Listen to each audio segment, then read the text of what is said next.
Hora de hacer balance porque se nos va el año 2025. Somos un canal de política, así que vamos a hablar de política. Yo creo que el 2025, aunque ha sido un año de muchísima tensión, de horrores, hemos pasado lo indecible como predijimos que iba a suceder durante el 2024 si ganaba Donald Trump.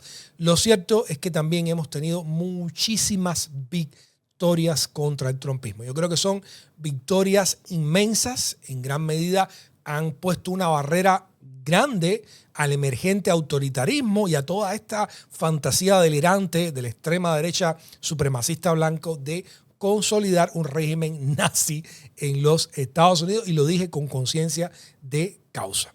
Ahora, hay derrotas que yo creo que son demoledoras. Voy a ir mencionando al menos 10 de ellas. 10 de estas derrotas. Me gustaría saber sus comentarios. Si está en vivo con nosotros, déjenmelo saber acá. Si nos está viendo en diferido, déjenmelo saber en este video, a ver qué usted piensa, si hay alguna derrota que deberíamos incluir dentro de estas top 10 o si alguna de estas 10 pues usted cree que no es tan así. Así que déjeme saber qué piensa. Vamos a ir a la primera. Yo creo que la victoria de Zohran Mamdani para la alcaldía de Nueva York fue un golpe duro para Donald Trump. Muchos pensamos de que iba a ser un golpe propagandístico, ahora van a coger a este alcalde que dice que es socialista democrático y va a ser parte de toda la campaña de demonizar a los demócratas que son socialistas, comunistas. Pero después vimos a Donald Trump sentándose con Mamdani y tratando de robarle el efecto halo a este joven carismático alcalde. O sea, Donald Trump se sintió disminuido ante la figura de Zohran Mamdani. Y Zohran Mamdani le ganó también al candidato del establishment conservador, quien había sido ya gobernador de Nueva York, aunque envuelto en escándalo, pues Chris Cuomo. Disculpen, Andrew Cuomo. Chris es el hermano que es el comunicador.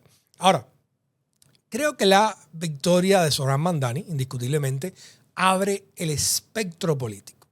Quizás muchos demócratas dicen, Mamdani es mucho más progresista de lo que me gustaría. Lo cierto es que hemos visto a un Mamdani haciendo un proceso muy profesional de contratación para administrar la ciudad de Nueva York.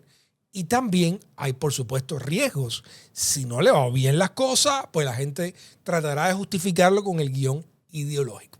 Pero no obstante, demostró que en un momento de extrema derecha, en un momento donde Trump quería vender que la normalidad en los Estados Unidos era tratar a los migrantes o a las minorías de todo tipo como subhumanos, Zohran Mamdani, un alcalde socialista democrático musulmán, gana la ciudad, probablemente la más importante de los Estados Unidos, o yo diría, puedo afirmar, la capital cultural de Occidente.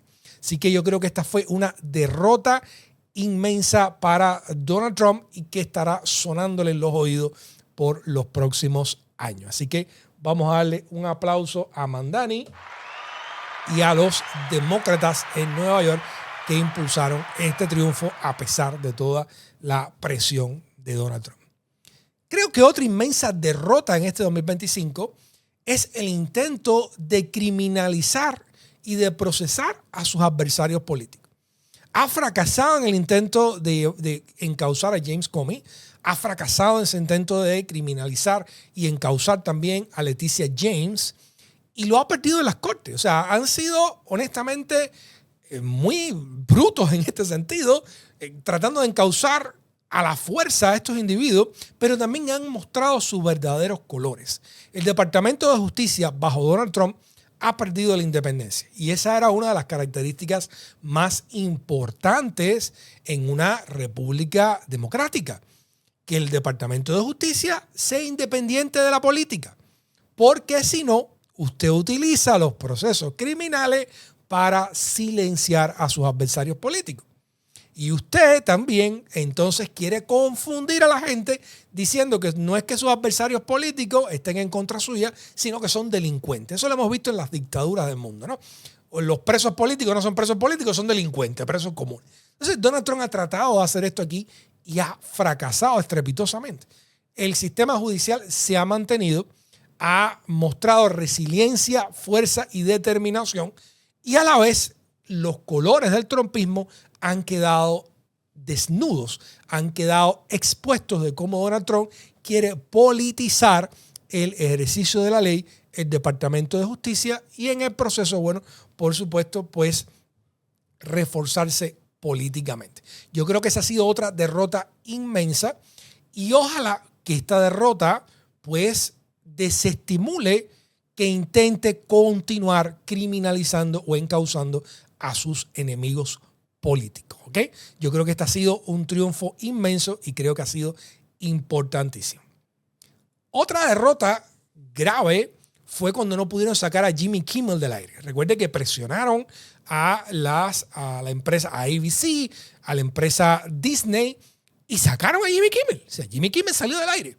Pero el público, la ciudadanía estadounidense, se lanzó a hacerle boicot a las grandes empresas.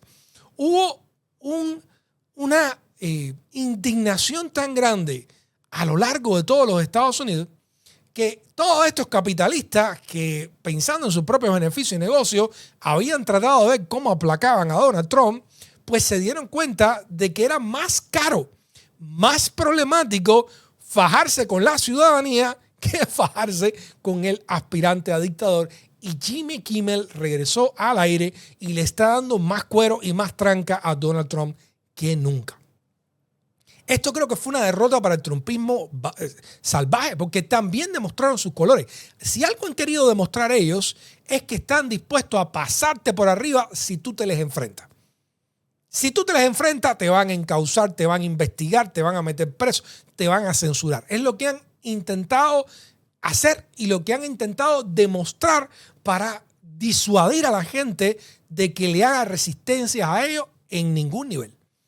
Y lo que ha sucedido tanto en los encauzamientos fallidos como en el regreso al aire de Jimmy Kimmel es que no solo han demostrado sus colores y demostrado lo que realmente quieren hacer y cómo quisieran gobernar si pudieran, sino que el resto de los poderes, incluyendo el poder ciudadano, el poder del bolsillo, del boicot económico, pues eso también tiene un poder que ha superado el poder del trumpismo de intimidación ante los medios o ante los propios tribunales. Y esto ha sido dos derrotas porque mientras más le ponen el ojo morado políticamente a Trump y a sus nazistoides que le dan vuelta, pues también muestran una posición más débil y eso inspira que la resistencia sea más fuerte.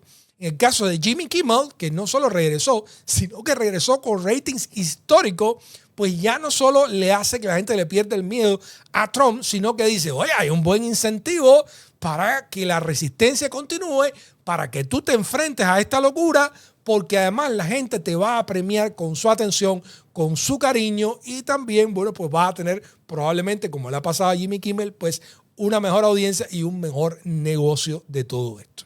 Así que es una gran sentada de nalgas al trumpismo el no poder haber silenciado a Jimmy Kimmel. ¿Quiere esto decir que no va a continuar? No, claro que van a continuar tratando de silenciar. Vimos lo que ha pasado recientemente con CBS, que ahora tomaron el control de ellos, trumpistas, y han retirado un reportaje sobre el Secot. Eso ha sido un escándalo. Bari Weiss, la editora en jefe de CBS, ha empezado a tener que hacer control de daño, pero esto quiere decir de que ellos indiscutiblemente van a continuar tratando de censurar, de forzar y de silenciar a sus críticos, aunque tengan un doble discurso y a su base le dice que ellos son los mayores defensores de la libertad de expresión y todo eso. Mentira. El silenciamiento o el intento de silenciamiento de Jimmy Kimmel es una muestra, pero es algo que se van a tener que llevar el ojo morado. Así que yo creo que esta fue una importantísima victoria para la democracia, para los defensores de la democracia, para la libertad de expresión en los Estados Unidos, y vamos a darle un abrazo, un aplauso y un abrazo también pues a toda la gente que se involucró en esta lucha contra el silenciamiento trumpista. Bien, ¿qué otra inmensa derrota recibieron. Señores, aquí en Miami, la ciudad donde yo vivo, perdieron los trumpistas la alcaldía de Miami tras 30 años de dominio republicano. Y hay quien dice, bueno, Manny Díaz, que después fue, acá estuvo al frente del Partido Demócrata, pero Manny Díaz cuando fue alcalde fue como independiente. O sea que técnicamente 3 décadas sin control demócrata de la ciudad de Miami vieron su fin. Ganó la candidata Eileen Higgins, la demócrata Eileen Higgins, con un discurso, además de que no va a colaborar con la represión de ICE aquí en la ciudad de Miami. Y eso ha sido una derrota inmensa también. Casi todos los medios cubrieron aquello. Miami se le vira a Donald Trump. Todavía hay que decir que lamentablemente queda Hialeah, ¿no? Una ciudad de migrantes que todavía defiende grandemente al xenófobo jefe de Donald Trump, que todavía está yendo en contra de sus propios intereses porque piensa que Donald Trump va a acabar con el socialismo, desconociendo de que a esa gente que está alrededor de Trump los considera a ellos también socialistas porque no son blanquitos como ellos, ¿no? Pero bueno, esto ha sido un golpe inmenso, yo creo, para la propia imagen de los republicanos y del control y la fuerza que tenían sobre esta población de hispanos conservadores, sobre todo cubanos, que se le ha ido de las manos. Y esto, por supuesto, pone en tambaleo o en cuestionamiento si los congresistas cubanoamericanos, a pesar de todo el redibujo favorable de distritos electorales, van a poder defender sus puestos en el 2026. Queda un año todavía, queda bastante, queda mucho, queda suficiente, pero lo cierto es que si Miami se fue a la alcaldía, todos ellos deben estar poniendo sus barbas en remojo, ¿no? Así que por ahí van las cosas. Yo creo que otra derrota inmensa también fue las protestas masivas que tuvo que enfrentar el trumpismo este año. Sobre todo No Kings 2, que fue la más grande, ¿no? Y que aquí nosotros anunciamos, participamos, les dimos a conocer a ustedes y que fuimos ahí, transmitimos también, la mostramos. Y yo recuerdo en los últimos 15 días antes de la protesta No Kings, Mike Johnson, todos los trumpistas se pararon a decir o a dar a entender que iban a considerar como terroristas a la gente que se involucraron en estas protestas. Trataron de intimidar, de meter miedo. Ese día que yo fui a la protesta de No Kings, yo honestamente estaba mentalizado o listo para que me reprimieran. Yo recuerdo haber salido de la casa, haberle dicho a mi novio, si pasa cualquier cosa, estos son los teléfonos que tienes que llamar, estas son las personas que deben enterarse que me ha ocurrido y estate lista porque han metido tanto miedo, tanto terror, que yo me imagino que ahí mínimo voy a salir con 2 hematomas, ¿no? Me van a reprimir. Pero bueno, fui para allá, entré, consideré que era mi responsabilidad cívica y además yo había anunciado esa protesta. Si alguien no iba a faltar ahí, era yo. Si yo le digo a alguien, oye, esto es importante, usted puede estar seguro que la primera cabeza que va a coger el golpe ahí va a ser la mía, porque si yo lo digo, yo tengo que cumplir. Pero no pasó nada de eso. La protesta no solo fue completamente pacífica y les fue imposible reprimir, sino que estuvo lleno, repleto, partido de gente eso. En todos los Estados Unidos, más de 7 millones de personas. En este intento de cuestionar la legitimidad de los que estaban protestando, los que una vez más se expusieron como enemigos opuestos a las propias libertades constitucionales, fueron ellos, tratando de etiquetar a aquellos que mostraban inconformidad con las políticas de Trump como terrorista y maleante y antifa y todo lo demás. Y la gente fue. La pelea por la legitimidad del disenso y de la protesta pacífica se la ganamos a Donald Trump de una manera brutal. Recuerdo estos trajes inflables que comenzaron en Portland para demostrar de que no había amenaza ninguna de parte de los manifestantes hacia las fuerzas del orden. Era simplemente estar ahí y ejercer el derecho constitucional a la protesta pacífica.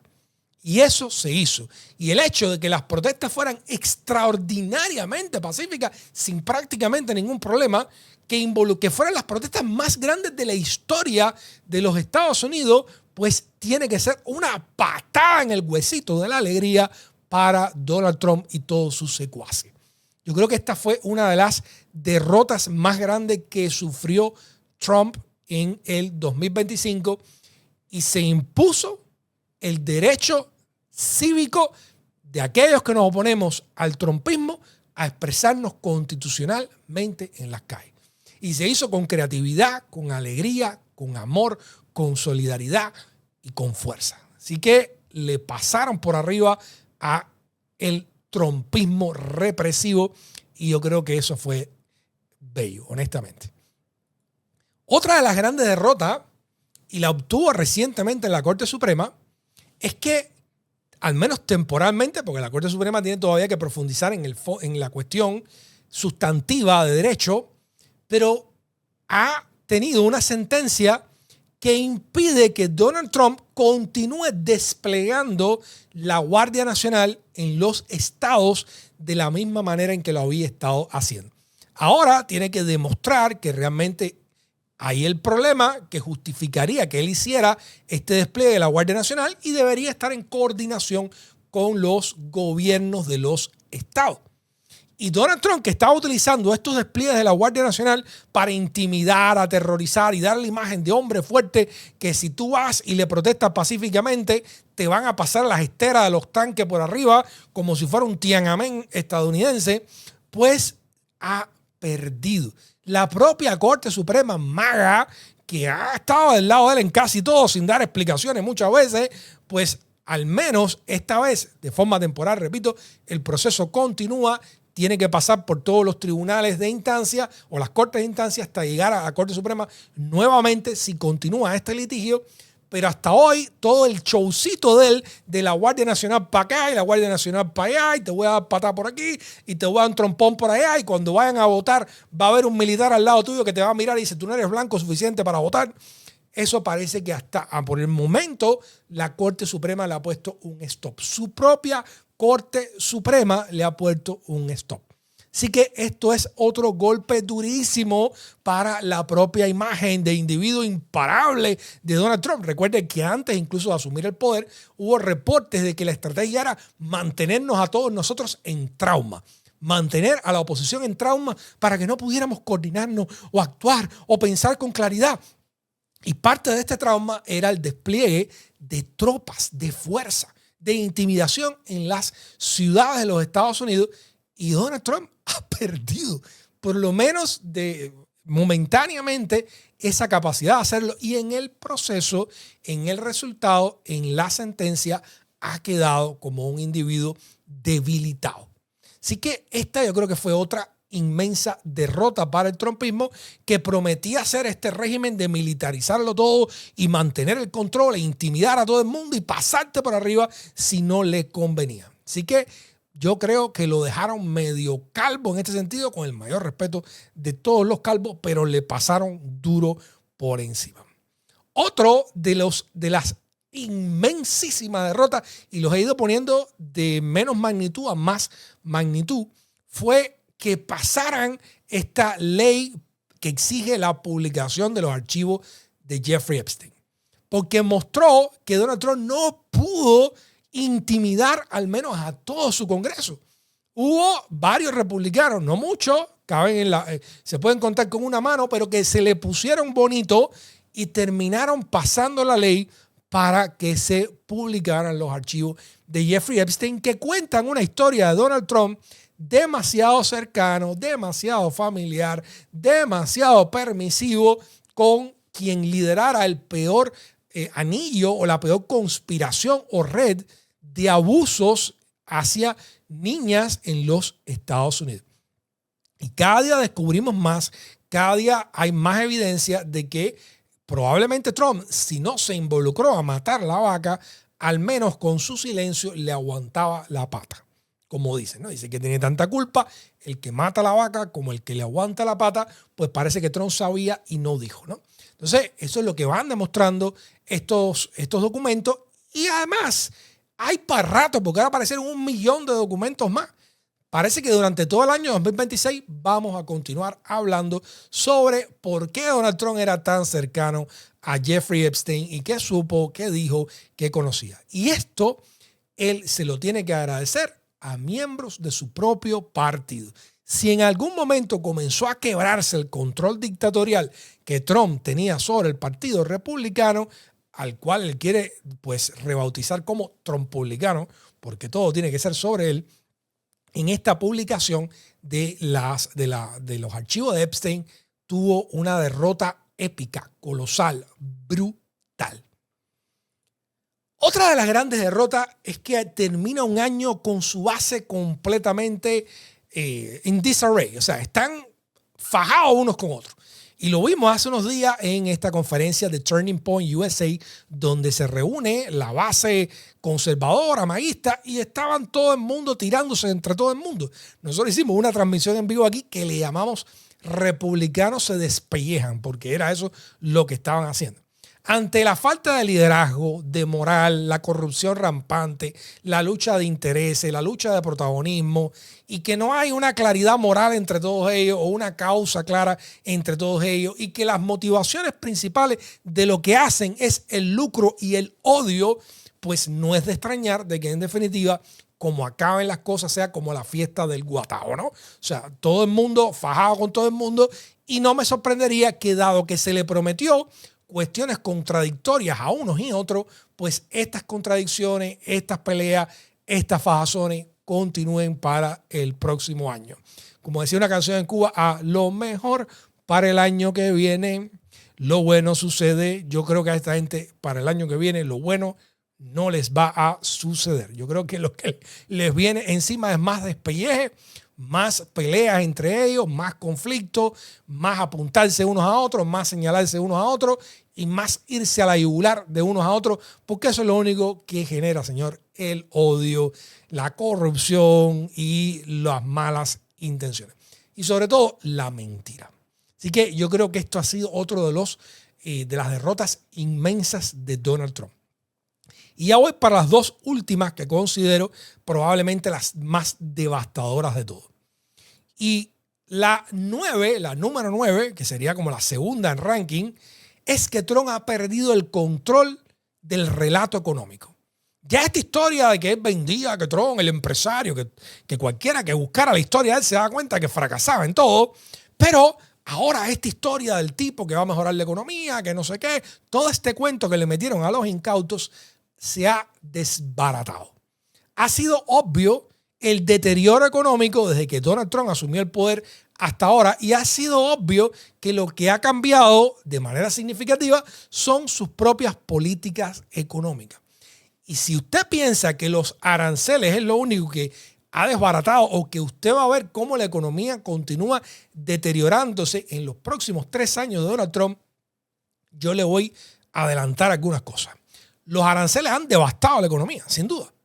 Pero hay 2 elementos más mínimos que usted tiene que considerar a la hora de seguir midiendo el impacto económico del trumpismo 2.0 para los próximos años de su administración. Una de esas cosas es la emigración. Si usted empieza a hacerle la guerra a los migrantes, si usted empieza con la xenofobia, empieza a deteriorar el turismo, empieza a tener mala reputación a lo extenso del mundo y empieza a debilitar sus propios mercados y la propia capacidad de consumo y los propios mercados de sus negocios, eso también va a dañar inmensamente a la economía de los Estados Unidos. Y eso incluye un fenómeno que fue lo más importante para el éxito económico de los Estados Unidos. Y que ahora vamos a ver un drenaje de cerebros. Los Estados Unidos era el que se robaba los cerebros de todos los países, la gente más capacitada, más talentosa, más determinada, y lo traía y le vendía un proyecto, un sueño americano para que vinieran a hacer sus innovaciones y sus patentes aquí a los Estados Unidos. Pero ante la xenofobia descontrolada de Trump y ante el nazismo emergente que ellos están trayendo, la gente se está yendo. Los más capacitados, los migrantes, o sea, personas que vinieron aquí creyendo en el sueño americano y que están viendo a Trump convertirlo en la pesadilla americana, van y están empezando a marcharse. Los Estados Unidos, por primera vez en un siglo, va a empezar a sufrir de drenaje de cerebros, de pérdida de cerebro. Y eso va a tener un shock inmenso para la competitividad de los Estados Unidos en el mundo, principalmente contra China. Así que esto, que Trump haya perdido el relato económico y que sus propias políticas van a continuar dañando y deteriorando la economía de los Estados Unidos, a menos que ocurra un milagro, pues yo creo que ha sido una de las derrotas más grandes de Donald Trump. Y por supuesto, ¿cuáles ustedes creen que ha sido la derrota más grande de todas de Donald Trump en el 2025? ¿Cuál creen que ha sido? Bueno, yo creo que es la más obvia y la más evidente también. Fueron las elecciones del 2025. Lo que pasó fue un tsunami. Es que yo no sé qué cosa viene después del tsunami. Un meganami, un trinami, no sé. Usted póngale varias magnitudes por encima del tsunami azul y eso fue lo que le pasó a Donald Trump en el 2025. Y le ha dado una fuerza inmensa a los demócratas para afirmar que pueden ganar, que pueden vencer al trumpismo, y esto claro que va a electrizar, a energizar y a darle más potencia a la oposición durante todo el año 2026. Y es la evidencia también de que Donald Trump no es tan popular, de que no tiene el poder que dice tener y de que cada uno de los que están habilitando, lamiendo las botas, buscándole el piojito a Donald Trump y tratando de meterse en la cama con él, tienen que saber que van a ser castigados electoralmente el próximo año. Por eso yo creo que esa ha sido la mayor derrota de todas, porque en definitiva el éxito electoral es lo que te puede dar fuerza, lo que te puede dar capacidad de chantajear, presionar a los congresistas y a los senadores republicanos o a los funcionarios electos o a los políticos no electos a lo largo de todo Estados Unidos. Lo cierto es que con derrotas electorales, pues usted no va a ampliar su coalición, usted no va a tener más capacidad de presión sobre esa gente y usted va a ser visto como lo que le toca un lame dog o un pato cojo, o sea, un presidente que se va quedando sin capital político. Bueno, yo creo que esas han sido las principales derrotas para Donald Trump en el 2025 y por lo tanto creo que han sido las principales victorias para la resistencia, la oposición, las fuerzas pro-democráticas en los Estados Unidos. Pero déjenme saber ustedes qué creen, déjenme sus comentarios. Me gustaría saber si coinciden con algunas de las que yo les estoy mostrando o si no están de acuerdo, si creen que hay algunas que sean muy, muy relevantes que también deberían ser incluidas.